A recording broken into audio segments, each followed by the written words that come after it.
We're here at Jazz Live San Diego with Judy Wexler. Okay, that's pretty good. Okay. So we roll it. Okay. You ready? Yeah. You ready? Yes. Okay, great.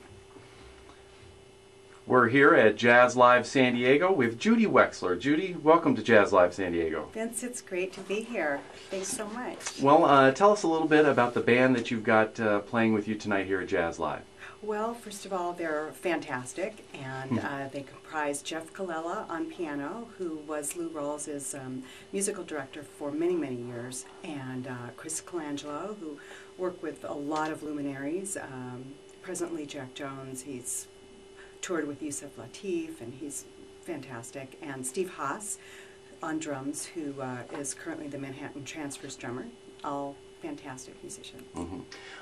Jeff Colella, in particular, is someone you've worked with for quite a while. I was reading in some of your bio work, and you know, the Alan Pasqua has a big influence on you in your music and your collaboration with him. But you've also worked with Jeff quite a bit. Tell us a little bit about your history there. Well, my first CD was with Alan in 2005. It's called Easy on the Heart, and Alan arranged it. And in 2006, I met Jeff, and we have been collaborating a good deal since then, and touring and working a lot in LA. And Jeff arranged half of my second CD, Dreams and Shadows, along with Alan. They kind of shared the arranging and playing on that.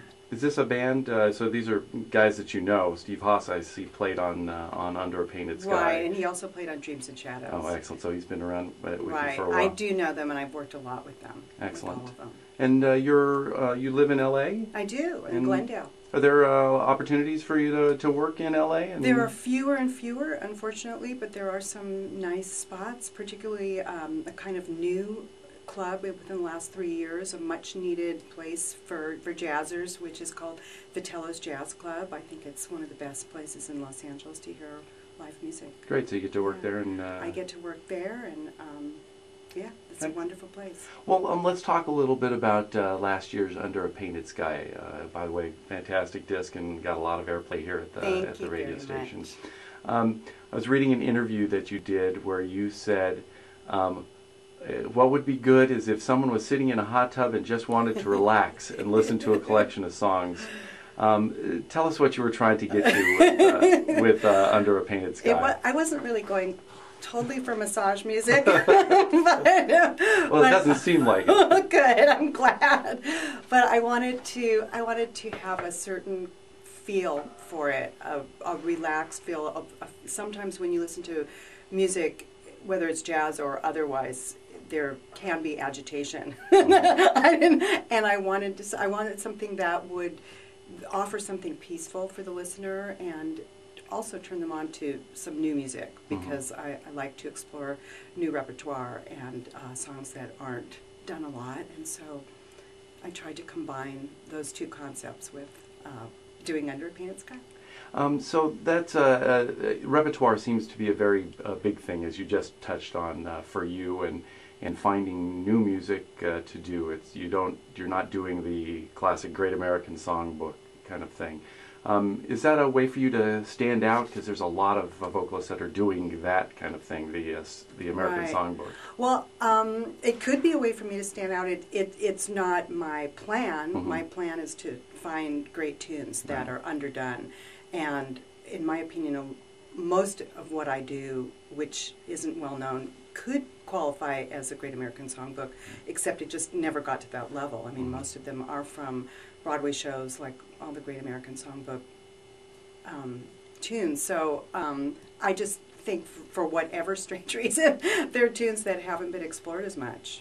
How do you find your songs? Do you do a lot of listening? I do a lot of listening. There are particular artists that are very influential who have broadened my taste, and Shirley Horn's one of them. Shirley Horn always picked great tunes and had an incredible repertoire, and I like listening to Blossom Dearie, who was also a composer in her own right, and I do a lot of several tunes that she wrote the music for.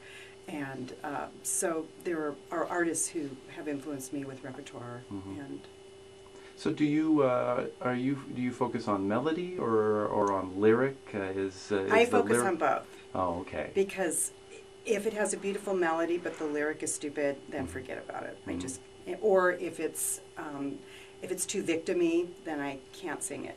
So maybe that comes from my feminist past, but usually I gravitate towards songs that are uplifting somehow, that have some sort of, not to say I won't do a torch song because I will, but the message is very important to me, and whether it resonates in my heart, so hoping it'll resonate in the audience's heart too.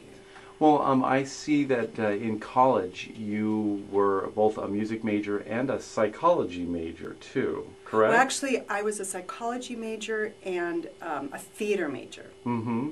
And, a theater major. My plan was to, and I did after I graduated college, I was an actress.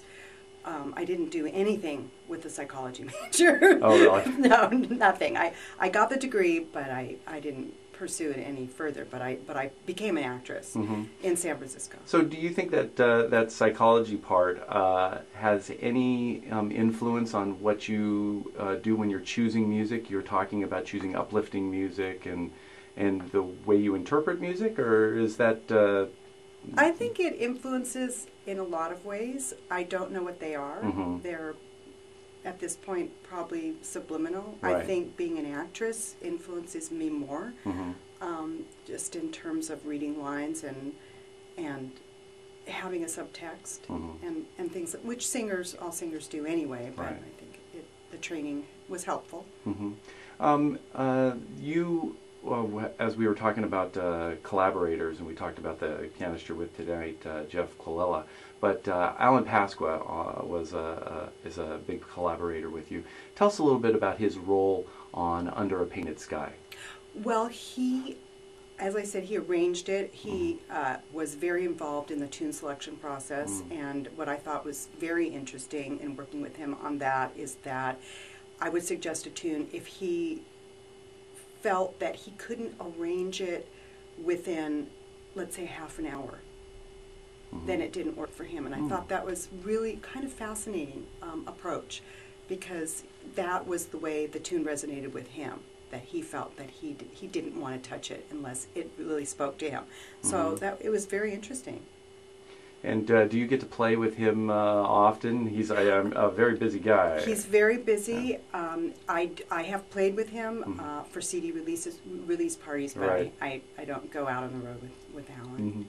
Well, you were a piano player also, right? And that was kind of your where you got into music, wanting to do piano, and you thought you were going to go that direction. Right. Tell us a little bit about your piano journey. Well, my original intention was, once I discovered jazz, was to be Blossom Dearie. I think that's what it was, and so I had always played piano since I was 5, and I studied classical piano intensely in college, and that's really most of the time I spent in college was in the practice room, and even though I wasn't a music major. And so when I discovered jazz, I studied for about 3 years with a really wonderful pianist, Terry Trotter, and it was grueling, and I did put in a lot of effort. And then after a point, I think it became clear that you can't really pick it up when you're older and get the same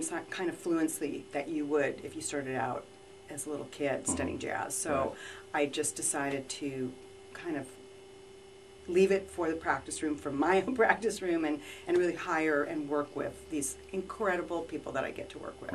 I think it's a much better scenario for me and for everybody else. Well, then jazz singing became your thing. Yes. You talked about a discovery of jazz. How did that happen? Well, it started when I was young, and I lived in North Beach, and I met my husband in the late 70s, my future husband, and we got a place in North Beach, and Keystone Corner was literally about 2 blocks away, and he was a huge jazz fan. He grew up in Brooklyn. He had been listening to jazz forever. He turned me on to incredible artists, and then we would go down the hill to Keystone Corner a lot, and so I was completely inspired by that. And so after about 10 to 20 years, I became a jazz artist. So it definitely influenced me.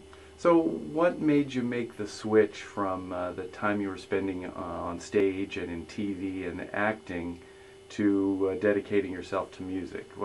What kind of changed for you that made you do that? Because that happened, as you were saying, a little later in your life. I think number one was how much I loved the music, and number two was acting was very lonely. It's one thing to be in a play and to be working on a TV show, but to practice, you either go to class or you're in your room by yourself doing monologues. So I didn't feel a big community thing with that. It wasn't something that I could really see a big future in. And with music, it just kind of overtook me, the love of it. Also, my mother kind of gave me a kick when she was dying, and she suffered a long illness, and in 1999 she was dying, and she said, kid, you want to sing, get out there and sing, and I'll die happy if you get out there and sing. And then she died, and the next month I had my first gig. So if she hadn't said that to me, I honestly do not know if I would be sitting in the studio today. I really don't. So what a great inspiration! It was. It was a gift. It really was. And you've kind of done a real good job with these 3 albums Thanks, Vince. since 2005.